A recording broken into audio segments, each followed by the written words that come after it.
Come and make soap with me. Today we're going to start by creating a recipe. This recipe is going to be formulated based upon what butters and what oils we have available on hand. So you want to go to soapcalc.com. It has a list of every butter and oil known to man. You select from that list, hit add. It's going to bring it over to this chart. And from there, you want to make sure you already have highlighted that you want this to be weighed out in ounces. If you're good with percents, do percents. I prefer ounces. And you want to add to the list what butters and oils you want to use. This chart down here is going to tell you, based upon what you've selected, how your bar of soap is going to turn out. So, for example, it says cleansing between 12 and 22, and we're at 22 based upon the butters and oils we selected. That's a good bar of soap. It also says between the range of 29 and 54, you'll get a solid, firm, hard bar of soap. We're at 40. I think that's good. I love that they give you an area for your notes. They give you an area for additives. Our additives today are going to be cinnamon, cocoa powder, arrowroot powder, raw honey, and ginger. All help for the skin, all help cleanse, all help with cellulite, dark spots, etc.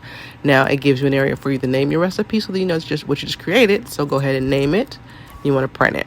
This soap calculator, based upon your oils, is going to tell you how much water and lye to use, and then you print it off. So based upon what we printed off, what we put in the computer, this is everything that we're going to use today to make our famous, top-selling coffee and honey soap. And we're going to make this a peppermint.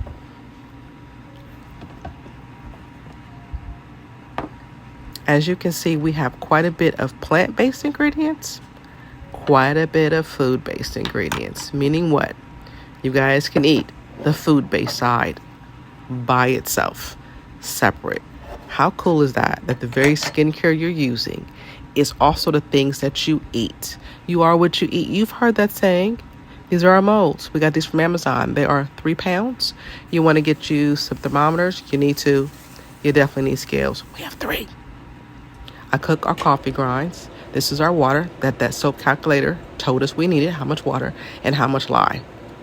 Add it together until the lye crystals dissolve. Always add the lye to the water. I cook our coffee grinds, open them up.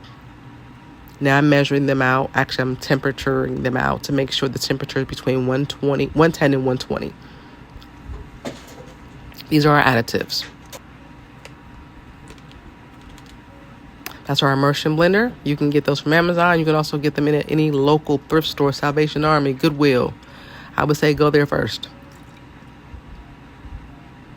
Now we add our lye solution to the butters and oils that we melted down. Now we're going to use the immersion blender just to conform everything together. See the color change?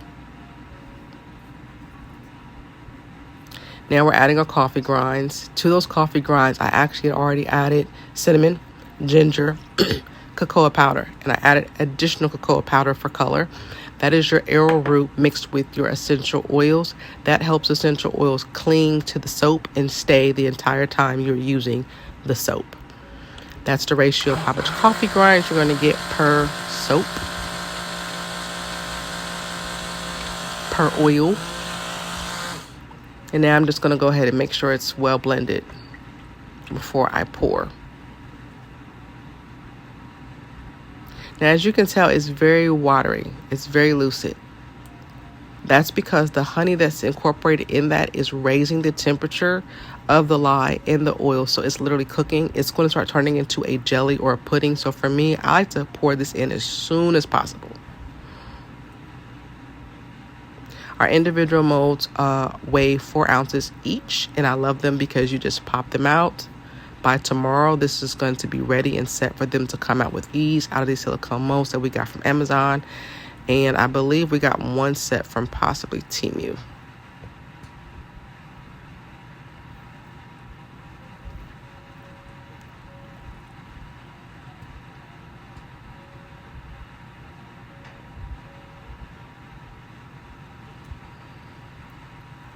The pour is satisfying.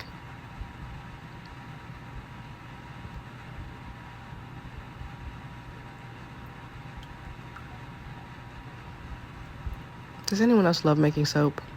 Now, as you can see, it's turning into pudding. It is gelling. This is what's called the saponification process. This is cooking and will continue to cook until it's turned into a solid, form of soap until it's a hard, firm bar.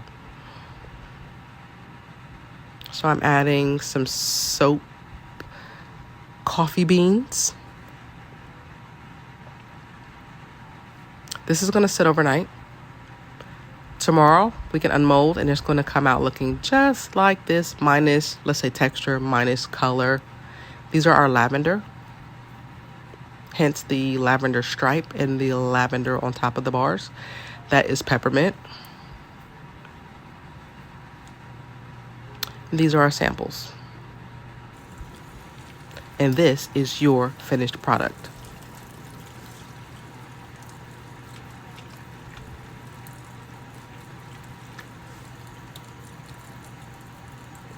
You can make soap at home. You can make soap yourself with the oils you have in your own home, with the butters you use for your daily skincare. Do you have a pound or a pint of shea butter at home? Do you have cocoa at home? Do you have olive oil? Do you have coconut oil at home? Do you have sweet almond oil at home? You can make your very own bars of soap, and it's really, really easy. Let me know if you want to learn how.